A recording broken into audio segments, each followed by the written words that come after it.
Hey, quick catch up in case this is where you're joining. My name is Luis Fernando, and I am looking to create 30 variations on Edward Weston's 1936 Nude as an adaptation of Bach Goldberg Variations into the fine art photography world. So what you're gonna see now is Matilde, the extraordinary hand and nude model that I shot this project with, and I meeting for the first time at a cafe in Paris. Then we're gonna walk to the European House of Photography, where we're gonna stand in front of Edward Weston's actual print to get inspired before going to work. This project was sponsored by Leica, who provided us their Q3 monochrome ahead of the public release so that we could shoot this project. Enjoy. Thank you for meeting up. Thank you for your time. Thank you for contacting me for this project. Thank you for your trust also, because we organized this a bit at long distance. Yes. But we make it happen, so that's super nice. I'm super excited to work on this weekend. I think it will be a super adventure. It will be a super project, and it will be a complete teamwork. So Yes. super exciting. I feel very, it was not easy to find you. It's not that I was looking for you, but for somebody like you. It took me about 8 months. Yeah. And I mentioned I talked to many agencies.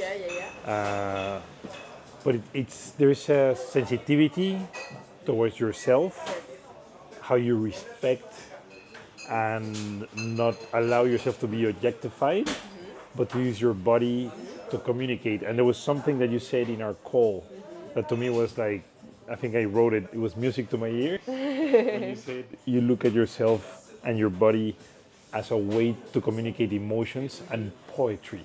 That's what you said. Yes. It's like, this is a perfect sensor that I need to work with, because it's always a collaboration. It's not the artist, but we're doing this together. Of course. And you're bringing half of it, and I'm bringing half of it. Of course. I feel super grateful that you spend so much time to find the proper person, and that you contacted me. I'm also super happy to. Thank you. I mentioned that Leica is supporting the work. This is the camera they're launching in February. Nice. It's a monochrome. Yeah. Which means it's Full black and white. full black and white, but it's digital, but just black and white. Yeah, you're familiar with it. Yes. So that's going to be very exciting, because the range of grays, of tonalities, is very deep and very rich, because the whole sensor just takes black and white. So that also adds to the project. No? Nice.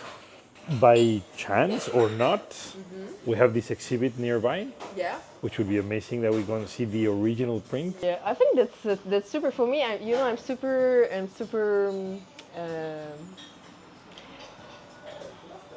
in my life. I love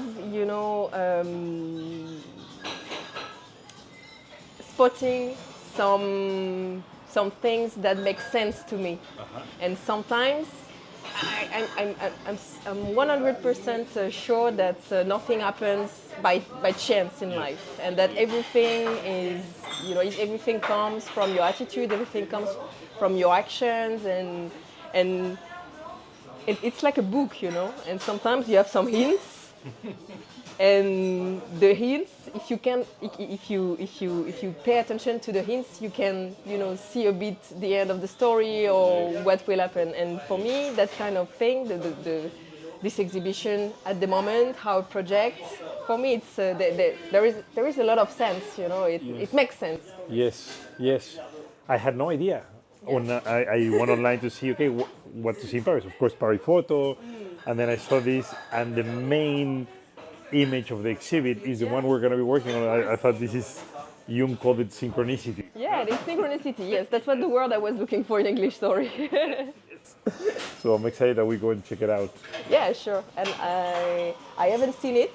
I told you that I wanted to see it before, but unfortunately, it was so hectic for me. The planning was so hectic, but I'm super happy. Merci. But I'm super happy to discover it with you. Yes. And I'm looking forward to standing in front of the print, the actual Edward Weston print, Yes. and see how it makes us feel. I have had the fortune to go to some exhibits where you're actually seeing the original print from the artist, which is a very different experience from seeing it in a book, because it was his hands in the darkroom that made that print, and it just communicates a different emotion. No? So, and you don't know what you feel until you're sitting in front of it or standing in front of it. Merci. Oh, it's exciting.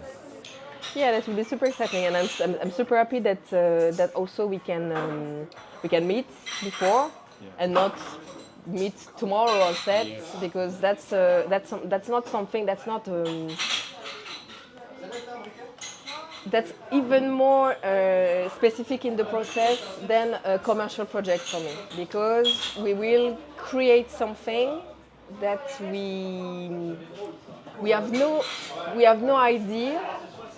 true idea of what will come from our collaboration, because that's something we need to invent and to create. So that's not a pre-concept, a pre-mock-up. So I'm super also interested about the process, and to speak a bit about before, to know each other, to communicate, To sense each other. to sense each other will also be super important for the project. Yes, I've been conceptualizing this project for over 8 months, and in that time I started doing some sketches, and then I stopped. So I thought, it's not about the sketch of this is pose 1, pose 2. It's finding the right person, and then we'll see what feels right. Me too. At the beginning, I was like, yes, let's.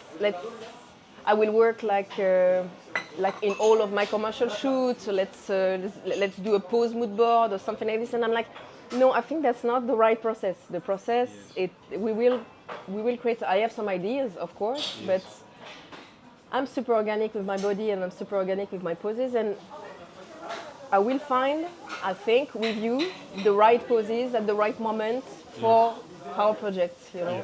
Yes. Ongoing. Did I share how the piece is going to be in its final form? You talk to me about vinyls? Yes. Yeah. Yes.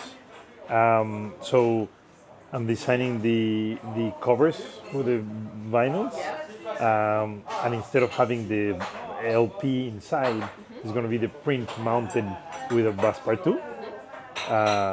So you take it out. So it's not like a book form. The way you listen to the Bach Variations, you listen to one first, it begins, you feel it, it ends, then you listen to the second one. That's how we experience music. And the idea is that this piece is experienced in sequence. So you take the first one, and I'm designing a frame where you put it in the frame. And then you're spending time. You can leave it there for a few minutes, you can leave it there for a few days, and then, okay, now I want to listen to something else or experience something else, and then you put the next one that has a different emotion. And so we're bringing this way of perceiving art through music into the visual photography, fine art perspective, and I think it's going to open that space to, in Spanish you would say convivir. I don't know how would you say that in English or in French. Spend time with? Yeah, spend time with. Yeah, with the piece. Yes, that's super nice, this word, convivir. Yes, vivre avec, live with. Maybe I will find something else in French, I have to think. Convivir. Partager sa vie, there is something like this, but... Because you showed me in our call that you have a turntable and you have vinyls in your house. So I thought you were too young to, but no, you have it. Well, at the moment it is broken. My diamond is broken, so at the moment the vinyls are not playing music a lot in my place, but. But you know the experience Of course. Of being attentive to that it's gonna end, that you have to turn it exactly. You need to sit up. You need to. It's not you play it and it's random and you have music for hours, and you don't even figure it out about what's happening and what are you listening. You know. Yes. It's a conscious way of listening things and a conscious way about consuming an artistic form of emotion that is music. Yes, yes, exactly. So let's go to the museum. Yes, yes, yes. Did you see? No, you didn't go to Paris Photo yet, no? No, I wanted to go yesterday, but I was waked up by a producer, so. By chance, can you come in 2 hours? Okay. How did you start? Like, when did you know you could be the model for the top brands in the world? Did you always knew you could do this? Did somebody saw you when? No. How did you start? I will tell you the truth. I had no idea I could do that and that I would enjoy that as much as I enjoyed it right now. It was by pure chance, pure coincidence, and pure. It's basically everything went to me super organically without me wanting those things. It was not a goal that you said, I'm going to do this. No, absolutely not. And you've been doing this for 10 years, you said? Yes. When I was in high school, I had a very, very good friend that was in photography school. Uh-huh. So we were young, we were like 18 years old. Yeah. And she wanted models for her For a diploma, project. for her work. And I have started shooting with her, kind of experimentation and things. Mm-hmm. And I was super curious about images. I have no artistic background at all. My family is not in this kind of field too, but I was super curious. So I have worked with her. Then I have met her friends and other people, other photographers, and it's starting like this. Okay. Which I'm sure a lot of people have gone through that, but then to get to where you are with working with the top brands in the world, that's a big jump, no? Yes, of course. But little by little, I have started by, I don't know, I was also very committed. I love my work and I put so much. For me, that's not. I put energy, but with no effort. You know what I mean? Yes. It's pleasure. It's still pleasure, and I always loved doing kind of different projects, like project for money, not project for art, so not in a money purpose. Yes. So you put your soul into it, your energy. And I always grew like this, in this form of process. Okay.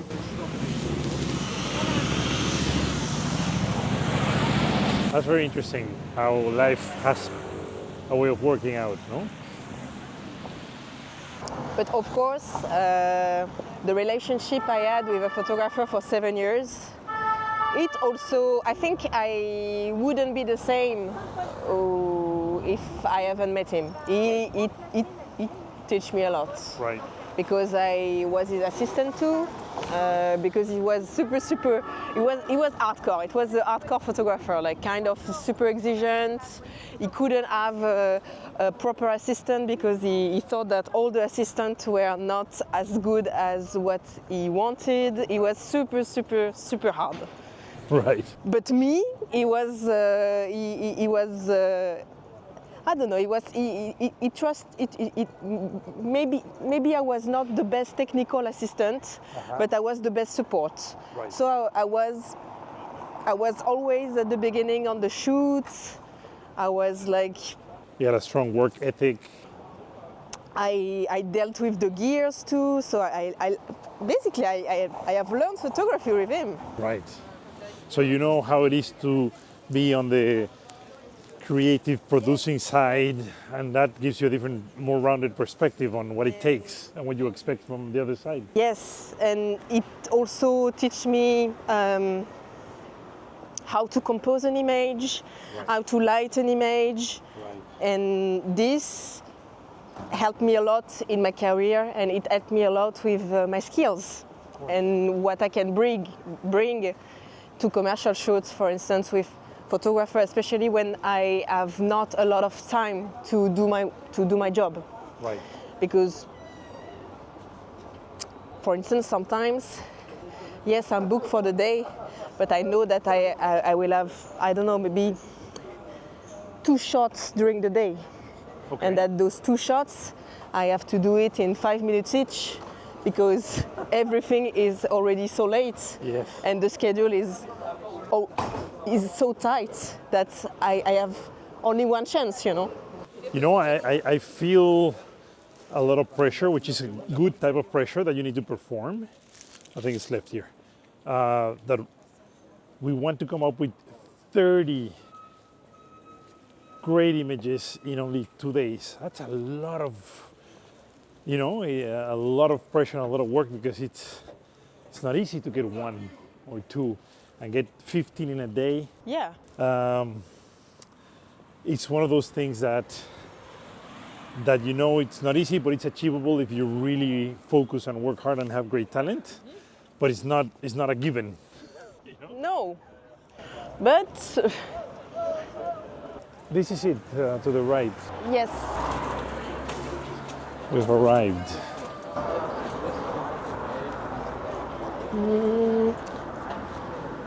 That's here.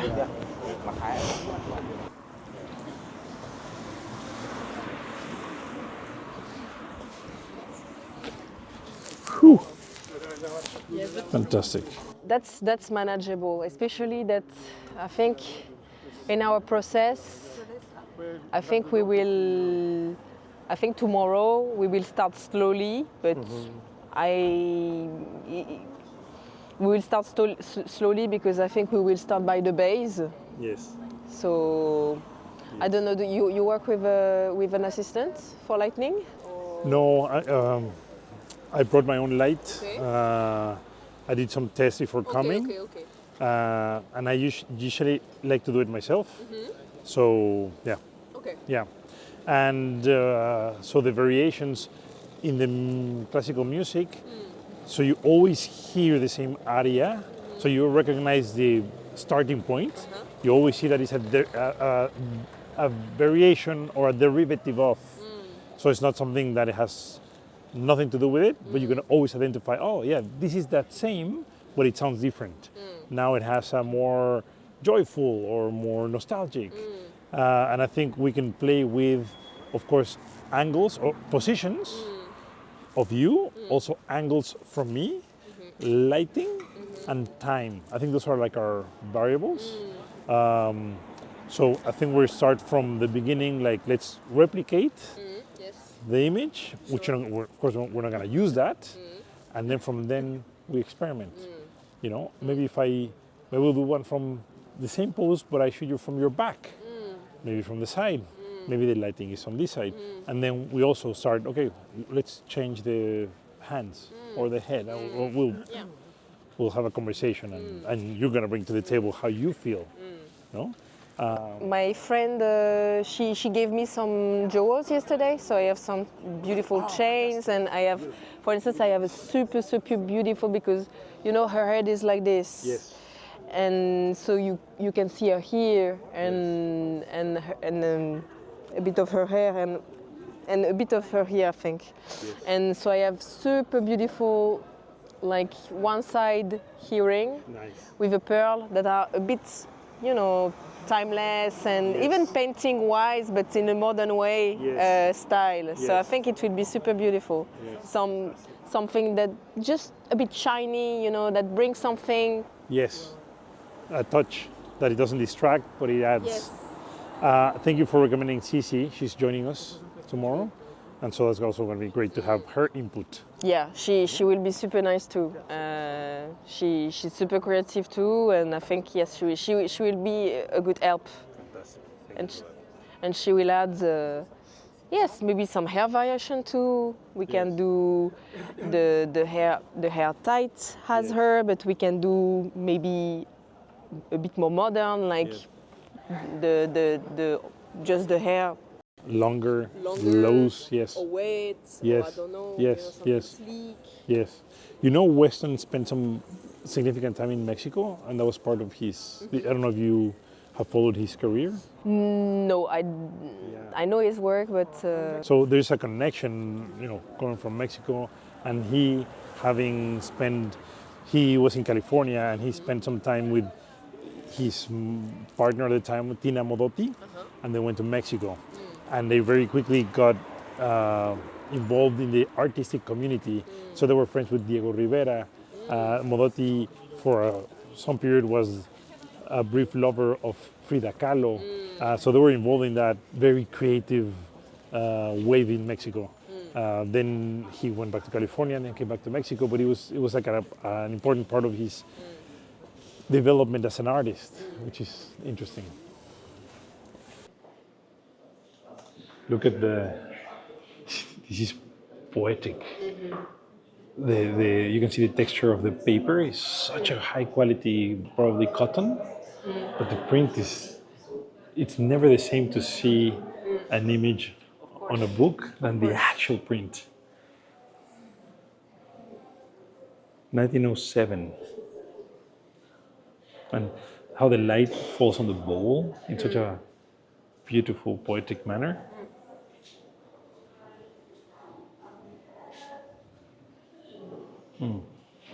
Oh, there it is. Wow. and I love the diptychs, how they exhibit Yes. in.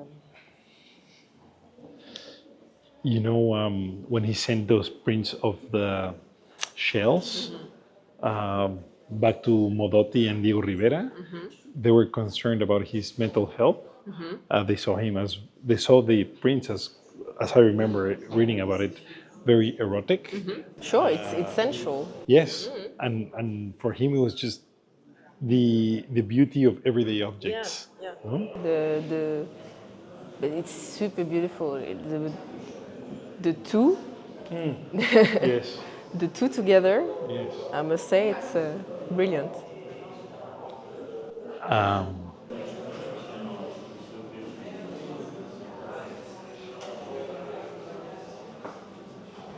So you would like to get rid of the Yes. of the shadow. Yes, I would not like to include it.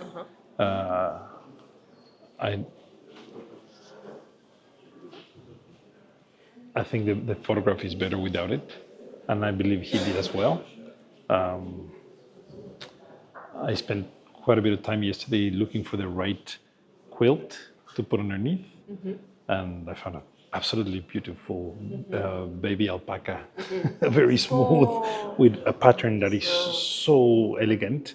So it's not replicating the same thing, but it's an inspiration of. You'll see it tomorrow. Looking at something like this overwhelms the emotion. No? 1936. And you see a bit of hair, so Yes. the hair will be super interesting to work with too. Yes. I think Yes. maybe it can be also the hair separation. Yes. It can also be super interesting to, I don't know, have. Yes. And of course, the feet, the hand, maybe more like this, one hand here, one hand here. Yes. You see Yes. some disruption a bit, maybe just like the chest is covered, but I can imagine that maybe we can, as you see a bit of pubic hair, we can see a bit of breast Yes. on one side Yes. and the other side. Yes. I think More revelatory.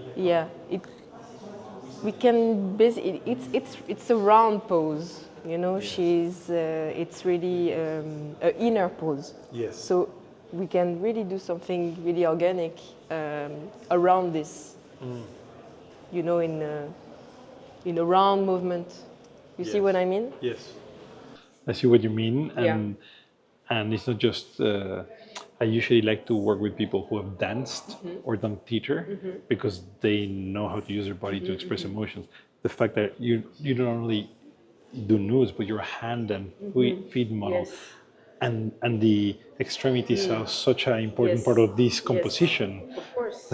Again, I feel like it's great to do this work together. But I can imagine so much things. It's for me, we can do maybe. It's good to stay at 30. 30 variation is nice, but it's infinite. We can do. We'll do many more. We can for do sure. 60 if you want. But yes, it will be super beautiful. Bright flash to mimic, because of course now in autumn here we cannot count on the sun to help us. Yes. The hairpin and the hair separation, it will be super interesting. Yes, and he was dissatisfied with the shadow cast on her eye. So we, So we can really play with this. Yes. That makes sense. Yes. As variation, that makes sense. That's Yes. for our kind of tribute. That Yes. makes sense. Yes. So the things that he didn't like and the things that she didn't like, we can make them in a way that they might have liked. Yes, or maybe we can do something with a lot of hairpin, you know, even more. Right. Yes. Yes. Yes. Small camera. Yeah. Fantastic. Now that it reads that she was a writer, I remember reading that became part of the relationship started to crack because he was feeling a bit shadowed by her writing. Okay. Like she was really good. Her father was a great writer. No? So, excuse me for interrupting. No, you're not interrupting. So he uses a self-focus. Is that because the camera had a slow shutter speed? Remember, he's shooting with an 8x10, so it's a really big So camera. you have to really be Yes. still. So Yes. that's where he gets it softened. Yes, exactly. And so Exactly. what he does a lot with sepia. Yes, in 1923, or it's also super actual. I also like doing this kind of images, this kind of little movement, touch, capturing it. It's precious. It is poetic.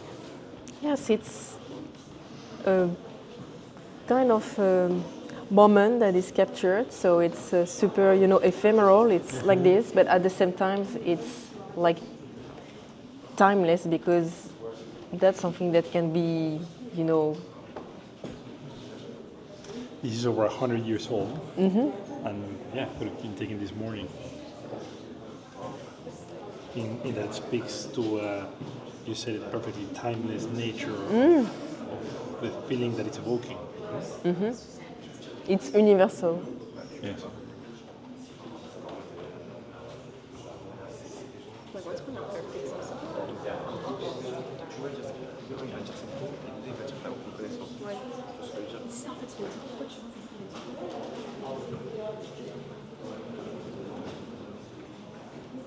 When you're starting an art project, it's very important to spend a lot of time doing deep research and understand who in the past has been stimulated by the same ideas and how have they approached them and what fingerprint of themselves have they put into that work. The last thing you want to do is start a project with a vision that you think is yours and then work on it and not understand what the conversations were before you. Because you could be repeating something in a more boring way that something has been done interesting, so you're just wasting your time. You want to add to the conversation. You want to add something of value. You have to add it, you have to add something, and also you have to connect it with you.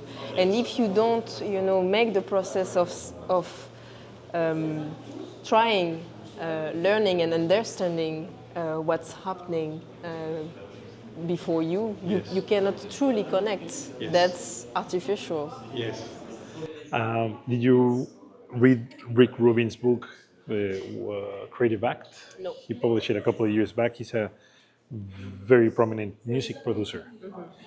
And the book is super zen, and I think it kills the ego of any artist, because what he proposes is that we live in a creative universe that is always creating. Yeah. It's creating thunderstorms and lightning and butterflies and flowers. And sometimes it's gonna wants to speak through you, but it's not your idea. It's the moment for that idea, and it's knocking on your door to create it. Yeah. And if you don't pay attention, don't be surprised that you're gonna see that idea materialize, because it's not yours. Yeah, that's not yours. Yes. Yes. So you have to get to work when you're touched by inspiration. Well, it can be yours, but it can be yours if you really commit to it, and if you find a sense in it, and if you truly link it to you and to your Yes. personality, Then you make it and yours. what you can bring, Yes. and what you can bring. Yes, yes, yes, yes.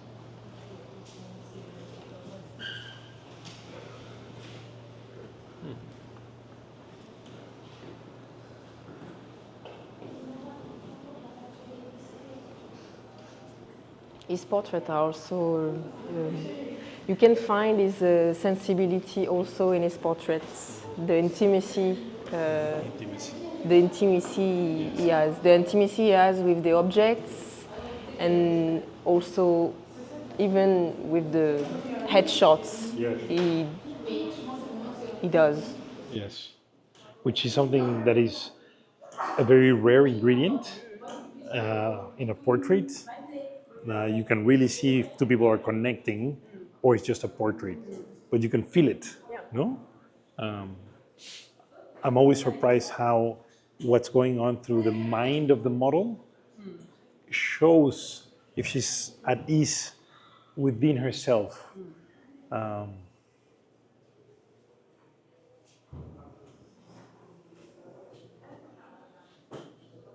Must be his mom, no? Flora Weston? Maybe? I don't know. A relative, at least. This is amazing.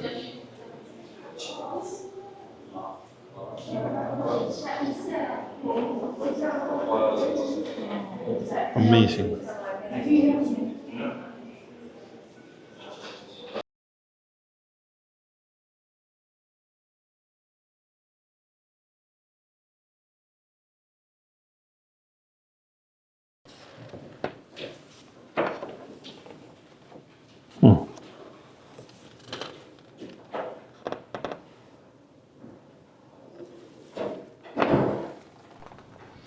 This is so playful, so free. I had a collector who became a dear friend, and for some reason, most of the collectors who buy my nude work are women. I think they see that I do this with a lot of respect and not objectifying the person. It's more of a sensitivity and admiration. And she bought a series of 4 small pieces of a woman floating in the pool. So it's from underwater. She's nude. And sometime later I asked her, why did you buy that piece? And it was fascinating because I had no idea. And that's one thing about art. When you create it, it's yours, and then when you put it out there, You have to let it go. Exactly. Yes. And she told me I was going through a divorce, and those images is exactly how I wanted to feel. Complete freedom. She and linked. lightness. She linked it to a personal. Yes, and she made in that way she made them hers.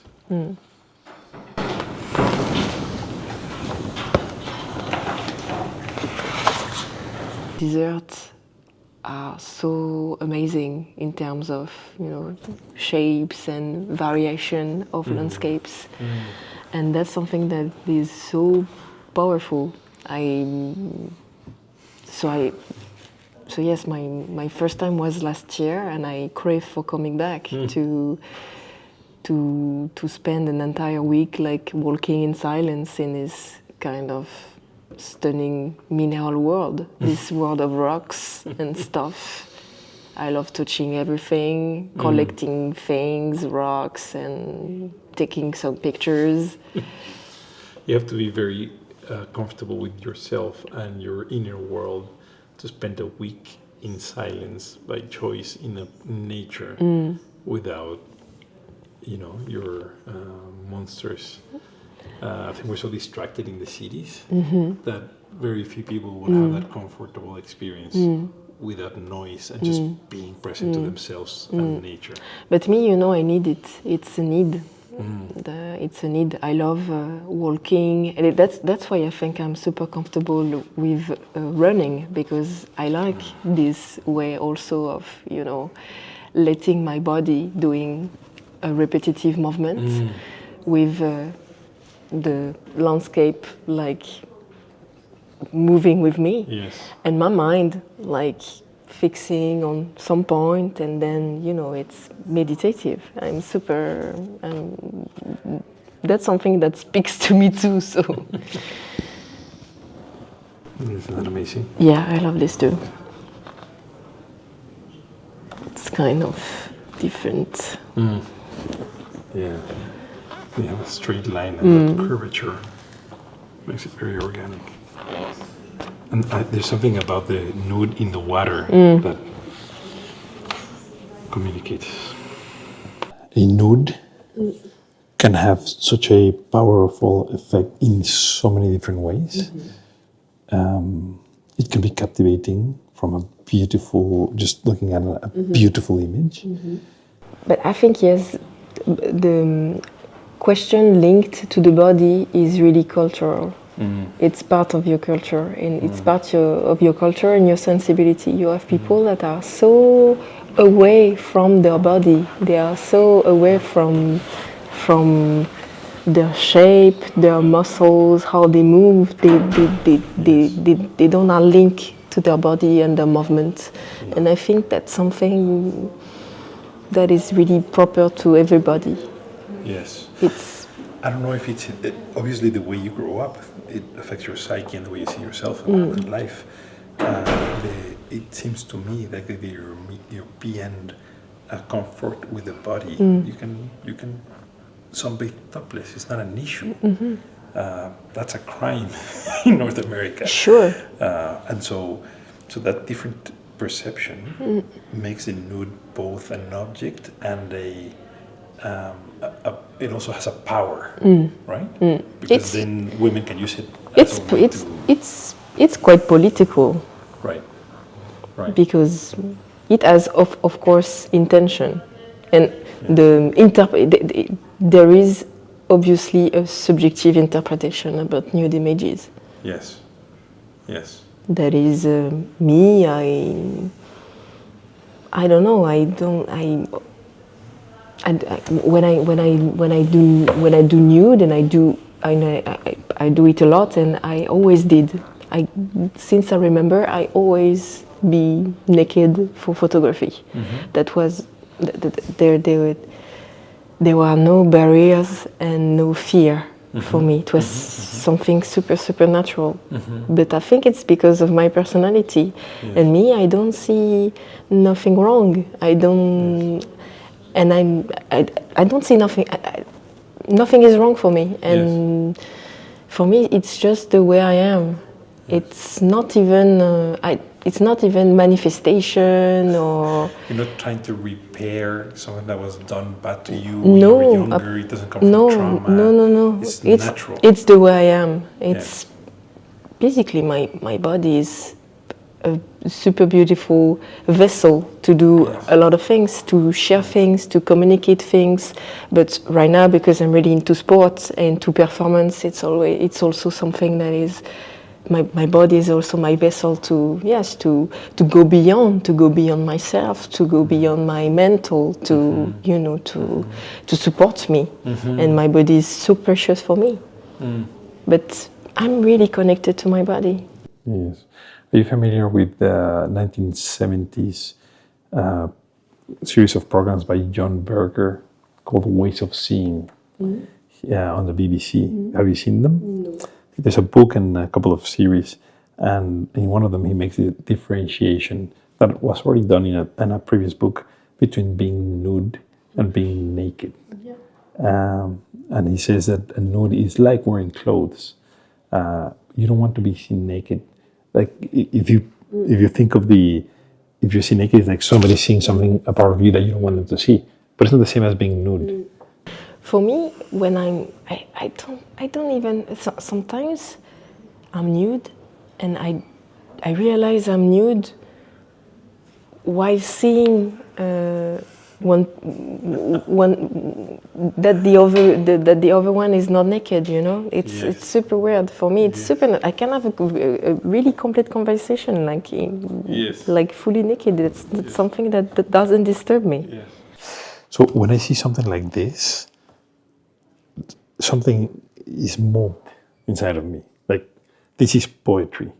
It's very subtle, but it speaks to a very deep joy of seeing somebody who spent their time in creating something like this. It resonates. Seeing the print of 1936 Nude done by Weston's hands, it really moved my emotions. And it's. Do you feel the same way? It's difficult to explain. Yes, me. It's when I see something, yes, like this and like this. I don't know. I feel. I think I'm touched because that's the kind of things I like to create too. So I feel connected directly to. I don't know. It that's my thing, you know. That's my thing, and I love. I don't know. Yes, I love. Basically, I love shapes and I love organic things. That's something that I love essential things, and I love the matière. I love the essence of. I love objects, the shapes of them. That's why I work a lot, you know, with my hands. I work a lot of with different physics of objects. I love dealing with objects, moving with objects, and creating things with objects. But oh wow. Yeah. 1925. I love these kind of things too. Shapes and textures. Yeah, shapes and that stimulates me. That stimulates my eye. Yeah. And yes, and for me, body is the skin, bones, muscles. It's our essence. So for me, that's also kind of a truth. You cannot hide behind nude. You cannot. It's yourself. It's your you. It's you. It's your shell. It's your shell on earth. So you cannot hide. And that's also something I'm really interested in. I am more comfortable shooting naked than shooting with clothes. Wow. Yeah. There's Spanish poet Luis Ríos who said, "No se puede vivir como si la belleza no existiera." And when you're talking about all these things that you collect, you're kind of living that truth. You cannot live as if beauty wouldn't exist. Sure. Yes. And for me, finding that's why I'm also connected to his sensibility of finding some sensuality, some shapes in the more common objects as vegetables, razors, stuff like this. For me, my own eye is also like this. I love finding some beauty everywhere in the more common things. Yes. A ray of light. I love still life. I love composition, and everything stimulates me. My eyes is really trained to this. It is trained, isn't it? It's not obvious. You have to spend time observing and learning what brings symmetry, joy. There are certain laws of beauty, right? that is not. It's like you learn to eat well, right? As a kid, you eat whatever that is sweet, and that's it. But then that's something you train. exactly like music. You have to train for food. Obviously, you have to experiment various type of things to develop some subtlety and some taste. And for the eyes, it's the same thing. You have to see a lot of objects, see a lot of images, and yes, at some point, pay attention about what is around you. Yes, and discern what is beauty and what is not. Yes. Yeah. And yes, discern what is interesting for you and what is appealing to you and what is not. Yes. Yes. Well, I'm very excited about what we do tomorrow.